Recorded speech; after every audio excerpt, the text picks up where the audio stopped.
Mau lihat mah di tuata, mau lihat mah songoni di ibotokku di son.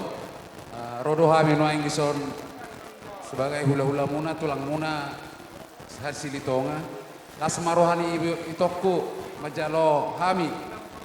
Ngatung macai las rohana hami di nama jalo pasu-pasu nak bewere nami siang gereja. Saya las menyen tongannya las rohani itu menjakok kami hula-hula muna. Saya sehat-sehat mai itu tu jualan narion nanti itu. Ibu saya kejangur ni itu boh itu saya baju panggi bagas alas ni rohate itu. Mulai hati mah itu hata saya itu hata man tokong nama dongani botoku.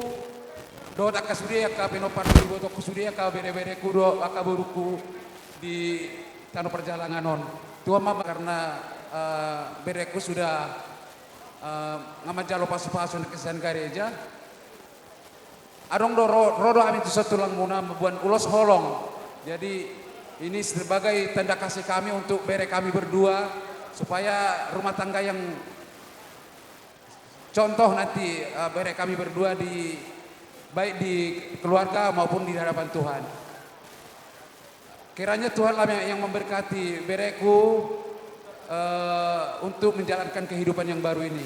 Selamat menempuh hidup baru bereku ya. Mau lihat ya itu baik.